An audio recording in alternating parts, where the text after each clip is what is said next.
పరుచూరి గోపాలకృష్ణ పాఠాలను పలుకులను అనుసరించండి. కొత్త పలుకుల కోసం, కొత్త పాఠాల కోసం పక్కనే ఉన్న గంటను నొక్కండి.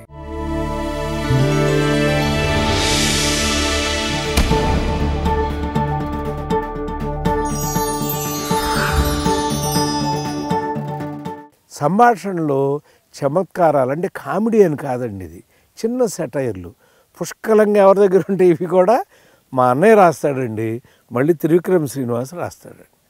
అసలు చిన్న చిన్ని డైలాగులు చమత్కారంగా, ఇది కొంచెం ఇప్పుడు దీన్ని ముదిరిపోయేలా చేసి చాలామంది యూత్ ఏం చేస్తున్నారంటే వెటకారంగా రాసేస్తున్నారండి. వెటకారం వేరు, చమత్కారం వేరు. చమత్కారం అంటే మనం చమత్కరిస్తే అతను సంతోషపడితే చమత్కారం, మనం చమత్కరిస్తే అతను బాధపడితే అది వెటకారం. కాబట్టి వెటకారం జోలికి వెళ్లకుండా, అంటే పాపం బ్రహ్మానందాన్ని వీళ్ళందరినీ మోసేస్తా భయంకరమైన వెటకారపు డైలాగులు తెగ పుంకాలుగా పుట్టేస్తున్నాయండి. అలా అది మంచి పద్ధతి కాదు. చమత్కారంగా ఉండాలి తప్ప వెటకారంగా డైలాగ్ ఉండకూడదు.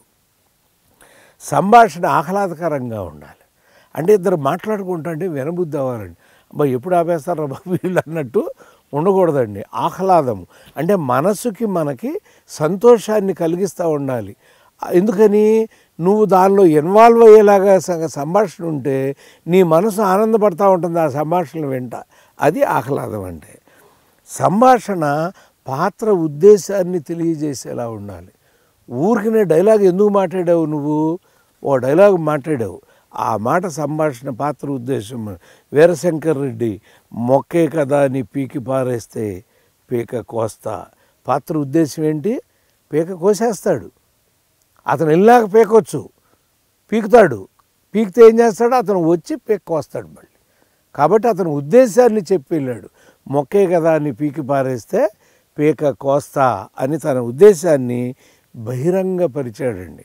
కాబట్టి ఆ ఉద్దేశాన్ని, పాత్ర ఉద్దేశం ఏంటి, ఈ మాట ఈ పాత్ర ఎందుకు చెప్తుంది. ఇప్పుడు మేము ఈ పెళ్ళి అవుతున్నాం మాట అంట, ఏమయ్యా డాబా గార్డెన్స్కి వస్తావా? వస్తానమ్మా, రిక్షా వాడిని రాకేం చేస్తాను, ఎంత కావాలి? ఏదో 10 రూపాయలు అడిగాడు. అడిగితే ఏంటంటే ఆడపిల్లలు రాత్రిపూట వెళ్ళలేమనే, 2 ఫర్లాంగులు లేదు అండి. అమ్మా ఇంత డబ్బు పోసి బ్లాక్లో టికెట్ కొంటున్నావు, పేదోడికి 10 రూపాయలు ఇవ్వటానికి ఎందుకమ్మా బాధపడుతున్నావు అనగానే థియేటర్లో అతని తరపున చప్పట్లు కొట్టారండి పైదాకా జనం. పాత్ర ఉద్దేశం ఏంటి? ఏమ్మా నువ్వు అవినీతి చేసి బ్లాక్లో టికెట్ కొనే కంటే నీతివంతంగా బతికే ఓ పేదాడికి 5 రూపాయలు ఇవ్వచ్చు కదా అనేటువంటి ఒక అద్భుతమైనటువంటి ఆ పాత్ర ఉద్దేశం అర్థమయ్యి అక్కడ అందరూ సంతోషించారు. సంభాషణ చిత్రకథలో పాలలో నీరులా కలిసిపోవాలని రాసుకున్నామండి ఒక రూలు. ఇది 18వ పాయింట్. ఎందుకయిందండి? పాలల్లో నీరు అంటే ఏంటి? పాలల్లో నీరు కలిస్తే మనకు ఎలా ఉందో తెలియదండి. అలాగే అక్కడ కథ నడుస్తుందనేది తెలియకుండా, అంటే నువ్వు ఏం నడుపుతున్నావు అండి? సంభాషణ ద్వారా చిత్రకథని, స్క్రీన్ ప్లేని నడుపుతున్నావు, నువ్వు కథను నడుపుతున్నావు. అక్కడ నువ్వు సంభాషణల కోసం కథ ఆగిపోయిందనుకో డెడ్. కాబట్టి అవసరమైన మొట్టమొదటి రాసుకున్నాం క్లుప్తంగా అనే దానికి ఈ పాయింట్కి లింక్ ఉంటుందండి. నువ్వు ఎంతవరకు కావాలో అంతవరకు ఆ చిత్రకథలో కలిసిపోయేలాగా, అంటే కథని సంభాషణ నడిపేస్తూ కథ నడపాలన్నాం, అందుకని నడుపుతూ వెళ్ళాలి తప్ప ఇది కథ ఆపేసి అబ్బో ఇదేంటి వేరే మాట్లాడుకుంటున్నారేంటి, వీళ్ళిద్దరూ ఏరేదో మాట్లాడుకుంటున్నారు అన్న ఫీలింగ్ని మాత్రం రానివ్వకూడదండి. అలాగే చిత్రకథలో తర్వాత పాయింట్, నీళ్ళల్లో మంచు ముక్క కరిగిపోయినట్టు కరిగిపోవాలన్నాం. అంటే నీళ్ళు అనేది స్క్రీన్ ప్లే అయితే సంభాషణ అనేది మంచు ముక్క, అది అలా కరిగిపోవాలండి. అంటే ఈ సంభాషణ ఏది కూడా పాత్రల ఉద్దేశాన్ని చెడగొట్టకూడదు, పాత్రల ప్రవర్తన చెడగొట్టకూడదు, కథ రన్నింగ్ని చెడగొట్టకూడదండి. ఇవన్నీ చెడగొట్టకుండా ఉండాలి. నెక్స్ట్ సంభాషణకు ప్రయోజకత ఉండాలి. అంటే సీన్కి మనం దృశ్య ప్రయోజనం చెప్పుకున్నాం, సీన్ల గురించి చెప్పుకున్నప్పుడు ప్రయోజనం లేని దృశ్యాన్ని వేయకూడదని. అలాగే ప్రయోజనం లేనటువంటి డైలాగ్ కూడా వేస్ట్ అండి. కానీ ఈ డైలాగ్ మూలంగా ఒక ప్రయోజకత కోసం మీకు మాట చెప్తానండి. ఎప్పుడన్నా ఒక మాట నువ్వు మంచి మాట చెప్పినప్పుడు అది ఒక చిన్న ప్రయోజనం సాధిస్తుంది. ఏం ప్రయోజనం సాధించిందండి? శంకర్ దాదా ఎంబీబీఎస్లో రోగిని ప్రేమించలేని డాక్టర్ కూడా రోగితో సమానం అన్నాం. ఏం ప్రయోజనాన్ని సాధించామండి? మొత్తం విద్యార్థులు కానీ వైద్యులు కానీ అందరికీ సూటిగా వెళ్ళి తగిలింది అది. అలా మనం పోలీసు మీద రాస్తాం, ఆ డైలాగ్ వాళ్ళ తగులుతుందండి. పోలీస్ అంటే కనిపించిన 4వ సింహం రాన్నాడు అతను. అరే మనం సింహాల్లా బతకాలరా, అన్వాంటెడ్గా మనం బార్కింగ్ డాగ్స్ అయిపోకూడదు అన్న ఉద్దేశంతో చెప్పాడు అతను. అలా అది ప్రయోజకత అంటేనండి. సో నువ్వు రాసినటువంటి ఒక డైలాగు ఒక్కోసారి అద్భుతమైనటువంటి ప్రయోజనాన్ని ఇవ్వాలి. అలాగే మరో మలుపులో మేము ఒక డైలాగ్ రాసామండి. ఏంటంటే ఆ పేద పిల్ల తిట్టి వెళ్తుంది మున్సబ్ గారిని, ప్రెసిడెంట్, నా ఊరు ఆయన ఊరి పెద్దని తిట్టి వెళ్తే పక్కన ఉన్న కారణం అంటాడు, ఏంటండి ఊరుకున్నారు అటు తిట్టి వెళ్తా అంటే ఈ దేశంలో ఉన్నోడు లేనోడికి మిగిల్చింది అరిసి గోల చేసే హక్కు ఒకటేనయ్యా, అది కూడా మనం లాగేసుకుంటే ఎట్టా అరవని అంటాడండి. ఎంత సూటిగా ప్రయోజనం వచ్చింది అంటే పాపం మనం చూస్తూ ఉంటాం టీవీల్లో ఉయ్యవా అంటాను, పాపం గొంతులు పోయేలాగా అరుస్తూ ఉంటారండి. ఎవడికి ప్రయోజనం లేదు, అరుచుకోండి. ఇది ఆ పెత్తందారుల ఉద్దేశం ఏంటి, వాళ్ళకి మనం ఇచ్చాం ఈ హక్కు, వాళ్ళు అరుచుకుంటున్నారు, అరుచుకోమని. ఇలా సంభాషణలో ప్రయోజకతని మీరు సాధించుకోవాలండి. తర్వాత సంభాషణలో అశ్లీలత లేకుండా చూసుకోవాలండి. అంటే ఇప్పుడు సామాన్యంగా డబల్ మీనింగ్ డైలాగులని ఒక ట్రెండ్ నడిచిందండి ఒకప్పుడు, కానీ ఇప్పుడు సామాన్యంగా ఎవరు చేయట్లేదు ఆ పని. కానీ అయినా కూడా అలా ఒక అశ్లీలమైన మాటని ఎందుకు రాయొద్దు అని అంటామంటేనండి, ఆ థియేటర్లో చిన్న 10 నెలలు జ్ఞానం తెలిసిన దాని నుంచి 90-95 ఏళ్ళ వృద్ధుల దాకా ఆ సినిమా చూస్తూ ఉంటారు. వాళ్ళు చిక్కుమంటుంది వాళ్ళ మనసు, ఇదేంటి ఇలా ఉంది ఈ మాట అనేది. కాబట్టి అలా ఎవరినన్నా బాధ పెట్టేటువంటి అశ్లీలతని ఉండేలాగా ఉండకూడదండి. అలాగే సంభాషణలో పొందిక ఉండాలి.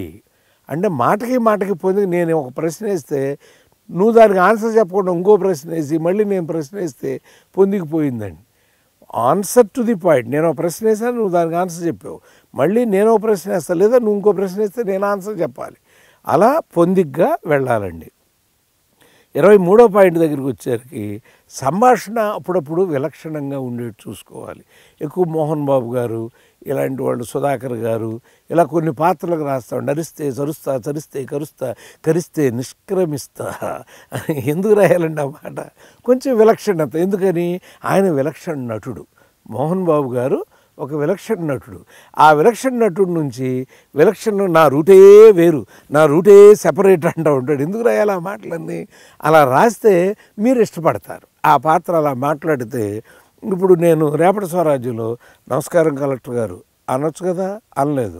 104 కలెక్టర్ అమ్మ గోరికి అన్న, నవ్వారు జనం. ఎందుకు? అడ్డంగా మాట్లాడాను అనమాట. అది విలక్షణమైనటువంటి మాట. అలాగే బెజవాడ రే కోడిని గొయ్యి, ఎందుకు కోడిని కొయ్యాలని? చంపేయచ్చు కదా, ఓ పొడి చేసి చచ్చిపోతాడు. దానికోసం కోడిని కొంచి వాడికి బలిచ్చి మళ్ళీ ఇంకో ప్రాణాన్ని పొడిచినట్టుగా ఇవన్నీ కొంచెం విలక్షణంగా ఉంటాయండి. అలాగే ముఠామేస్తుల్లో ఉంటాడు, ఒక చీమ నీళ్లలో పడి చచ్చిపోతా అంటే ఆ చీమను అలా కాపాడతాడు, ఆకుపెట్టి తీసి. అబ్బాయి వీడు ఎంత మంచివాడు అనుకుని పక్కన ఒకటి పొడిచి చంపేస్తాడు. ఒక పేడను పోసా, ఒక పేడను తీసా అన్నాడు. అంటే అది విలక్షణమైన లెవెల్ అయిపోయింది అన్నాడండి. ఇవన్నీ విలక్షణమైనటువంటి మాటలు అంటారు. అలాగే సంభాషణ సంస్కారవంతంగా ఉండాలి అంటారండి. సంభాషణ సంస్కారవంతంగా ఉండాలి అంటే ఆ పాత్ర సంస్కారం. ఆ పాత్ర అగ్లి అనుకోండి, వాడి సంస్కారం అది, ఆడు కుసంస్కారి లాగానే మాట్లాడతాడు. నేను సంస్కారి లాగానే మాట్లాడతా అంటే సంస్కారవంతులు ఏంటి మాటలు అనేట్టుగా ఎబ్బెట్టుగా ఉండకూడదు. అంటే అశ్లీలత లేకుండా కూడా ఇష్టం వచ్చినట్టు మాట్లాడేసామనుకోండి, అనవసరంగా కులాలను తిట్టేసి మతాలను తిట్టేస్తే గొడవలు అవుతాయండి. థియేటర్లో కొట్టుకుంటారు, పొడుచుకుంటారు. వీటన్నిటి కారణం ఎవరవుతాడు? సంభాషణ రచన అవుతాడు. అందుకని ఆ సంస్కారాన్ని ప్రదర్శించండి. అలాగే సంభాషణలో వ్యక్తిత్వ ప్రదర్శన ఉండాలి. ఒక వ్యక్తి మాట్లాడినప్పుడు అతని వ్యక్తిత్వం అర్థమవుతుందండి. ఇప్పుడు ఒక పాత్ర స్టాలిన్లో చిరంజీవి గారితో మాట్లాడించావు. ఏమని మాట్లాడించావు? నువ్వు నాకేమి థ్యాంక్స్ చెప్పొద్దు, నీకు నేను సాయం చేశాను కదా, నువ్వు ఇంకెవరన్నా ముగ్గురికి సాయం చేయి అంటే వాళ్ళు ముగ్గురు ఇంకో ముగ్గురు చేస్తే, వాళ్ళు ముగ్గురు ఇంకో ముగ్గురు చేస్తే, వాళ్ళు ముగ్గురు ఇంకో ముగ్గురు చేస్తే ఈ ప్రపంచంలో ఒక అద్భుతం జరిగిపోయి అందరూ హ్యాపీగా సుఖంగా బ్రతుకుతారు అనేటువంటి ఒక వ్యక్తిత్వ ప్రదర్శన, ఆయన క్యారెక్టరైజేషన్ తెలుస్తుందండి. అలా వాళ్ళ వ్యక్తిత్వాలు తెలిసేటువంటి ఇది ప్రాణమన్నా ఇస్తాను కానీ అసత్యం చెప్పను అంటాడు. ఎవరు? మన హరిశ్చంద్రుడికి ఆ వ్యక్తిత్వ ప్రదర్శన. అతనితో అబద్ధం చెప్పిస్తానికే 3 గంటలు సినిమా కష్టపడతాడు నక్షత్రుడు. అబద్ధం చెప్పడుగా ఆయన వ్యక్తిత్వ ప్రదర్శన అనమాట అది. అలాగే సంభాషణలో సందేశం ఉండేలా చూడటం. ఇందాక ఒకసారి మనం చెప్పుకున్నాం ప్రయోజనము సందేశము. అంటే సందేశం అంటే ఏంటంటే ఒక మంచి మాట మనం చెప్పినప్పుడు ఈ మాట ప్రపంచానికి అందాలి. మనం ఒక సందేశం ఇంద్రాలో ఒక సందేశం చెప్పామండి. యాక్చువల్గా నేను 3.5 పేజీలో ఏమో రాశానండి డైలాగు. ఆ క్లైమాక్స్ ఫైట్ అయిపోయింది. ఆ రోజున గోపాల్ గారు, ఆర్తి అగర్వాల్ వేరే వాళ్ళతో స్టూడియోలో, రామానాయుడు గారి స్టూడియోలో తీస్తా అంటే ఆ పక్కన కొండల దగ్గర ఫైట్ తీసుకుంటా అంటే చిరంజీవి గారు మీరు చెప్పండి స్టార్ట్ కట్ అని నన్ను పెట్టుకున్నారు అక్కడ. మేము ఉన్నాగానే గబిక్కి ఫైట్ అయిపోయినాక ఇప్పుడు సీన్ సార్ ఇది తీద్దామని ఇలా చేతికి ఇవ్వగానే ఫైట్ అయిపోయినాక 3.5 పేజీలు ఉంటారా, ఆడియన్స్ లేచి వెళ్ళిపోతే దెబ్బతింటాం కదా అన్నారు. చూడండి అంతా అప్పటికి నేను తీసేసి రాస్తున్నా కూడా ఏదో చిరంజీవి గారితో అంత మంచి మాటలు చెప్పించాలనేటువంటి తాపత్రయంలో నేను రాసేసా. ఒక్క నిమిషం అండి అని కారులో కూర్చుని రాసుకుని మళ్ళీ వచ్చి ఇలా ఇచ్చా. ఇదేంటి మరి ఒక డైలాగ్ రాశారు అన్నాడు. ఆ ఒక్కటే ఆ 3.5 పేజీలకు సరిపోతుంది చూడండి సార్ అని చదివి షేక్ హ్యాండ్ ఇచ్చారు. ఏంటి ఆ డైలాగు? నరుక్కుంటూ వెళ్ళిపోతే అడివన్నది మిగలదు, చంపుకుంటూ వెళ్ళిపోతే మనిషి అన్నవాడు మిగలడు. అయిపోయింది. దాన్ని మించిన సందేశం ఏంటండి? ఇంద్ర మీరు చూసిన 2.5 గంటల సినిమాకి ఆ ఒక్క మాటతో అప్పుడు దాకా నరుక్కునే సన్నివేశాలు ఎన్ని చూసినా మీరు నరుక్కుంటూ వెళితే మనిషి అన్నవాడు మిగలడు కాబట్టి నరుక్కోవద్దు, చంపుకోవద్దు అనేటువంటి ఒక గొప్ప సందేశాన్ని ఆ చిత్రం ఇచ్చిందండి. అలాగే సమరసింహారెడ్డిలో కూడా బాలకృష్ణ గారు చంపడు ఆ పాత్రని, జయప్రకాష్ రెడ్డి పాత్రని చంపడండి. ఆ పాత్ర చంపకపోతే అతనే తీసుకుని మీ తరం రాజీకి రావచ్చేమో కానీ మా తరం రాలేమని అలా పీక్కుని అతను పొడుచుకుని చచ్చిపోతాడు తప్ప ఆయన చంపడండి. ఆయన కూడా అందులో అదే అద్భుతం ఇచ్చాడు. నరసింహనాయుడు చిత్రంలో కూడా ఎంత ఎమోషనల్గా ఫ్యాక్షనిజం నడిపినా కూడా ఇది కరెక్ట్ కాదనే సందేశాలతోనే మనం ముగించామండి. కాబట్టి సంభాషణలో సందేశం కూడా ఉండాలి అనేటువంటిది మీరు ఇప్పుడు 26 సూత్రాలు ఇప్పుడు మీరు సంభాషణలో వీటన్నిటిని రూల్స్ అంటారు.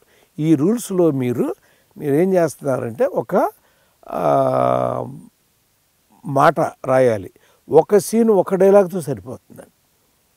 ఒక సీన్కి ఇప్పుడు ఈనాడు ఉందండి, క్లైమాక్స్ 26 పేజీలు రాసుకున్నాక 18 పేజీలు కుదించుకున్నాం. కానీ మీకు ఎక్కడ విసుగు పుట్ల, పిచ్చెక్కిపోయి చప్పట్లు కొట్టారు. అలాగే మేజర్ చంద్రకాంత్లో అన్నగారి సీన్లు కానీ, బొబ్బిలిపుల్లో ఎంతసేపు దాసనారాయణరావు రాసింది అంటే దాని అవసరం ఎంత ఉంది, ఈ సీను భరిస్తుందా ఇన్ని మాటల్ని అనేది ఉన్నప్పుడు మాత్రమే. ఇప్పుడు మా గణేష్ మాకు నంది అవార్డు తెచ్చినటువంటి సినిమా అండి అది. దాంట్లో మీరు చూస్తే దాదాపు 12 నిమిషాల నుంచి 18 నిమిషాలు ఉంటుంది క్లైమాక్స్. అక్కడ మాట్లాడుతూనే ఉంటాడు గణేష్ పాత్ర. కానీ మీ అందరికీ నచ్చినాయండి. అంటే అంత అద్భుతమైన మాటలు సందేశంతో కూడిని. ఏమయ్యా మీ జీతాల కోసం స్ట్రైక్ చేశారు కానీ ఎప్పుడైనా హాస్పిటల్లో ఫెసిలిటీస్ లేవని చేశారా అంటే చప్పట్లు కొట్టుకుంటా వెళ్ళిపోతున్నారు. అలాగే అసెంబ్లీ రౌడీలో అద్భుతంగా ఎన్నో పేజీలు మాట్లాడతాడు మోహన్ బాబు గారు, విన్నారు మీరు. కాబట్టి అవసరమైనప్పుడు డైలాగులు తక్కువ రాయొద్దండి. క్లుప్తంగా రాస్తే అసంతృప్తి, అబ్బా ఇంకేదో మాడతారనుకున్నాం, మాట్లాడలేదండి, టక్కుని సినిమా అయిపోయింది, సీన్ అయిపోయింది అన్న ఫీలింగ్ వస్తుంది. కాబట్టి విద్యార్థులారా, మీరు సంభాషణ రాసేప్పుడు ఆ సీన్కి ఎన్ని డైలాగులు అవసరం అవుతాయి మీకే తెలిసిపోతుంది. అది ఇన్ని డైలాగుల్లోనే ఉండి ఆ రాసే డైలాగుల్లో ఇప్పుడు 26 రూల్స్ని కనుక మీరు పాటించుకుని ఉంటే అద్భుతమైన సంభాషణ రచయితలుగా మీరు ఎదగటానికి ఒక గొప్ప అవకాశం లభిస్తుంది. ఇప్పుడు సంభాషణలు మనకి పూర్తయిపోయినాయండి. ఈ సంభాషణలు పూర్తయిపోయినాక నెక్స్ట్ క్లాస్లో ఏం చూపిస్తానంటే ఒక సీన్ని చూపిస్తా, ఆ సీన్ని ఎన్ని షాట్లుగా డివైడ్ చేశారు, ఎలా అవుతుంది అంటే అది ఎలా దృశ్యీకరింపబడుతుంది అంటే సంభాషణ ఎలా, దీనిలోనే నెక్స్ట్ క్లాస్ అండి, సంభాషణ ఎలా దృశ్యీకరింపబడుతుంది, దృశ్యంలాగా ఎలా మారుతుంది అనే దాన్ని కూడా మనం నేర్చుకుందాం. అది వచ్చే పాఠంలో నేర్చుకుందాం. నమస్తే.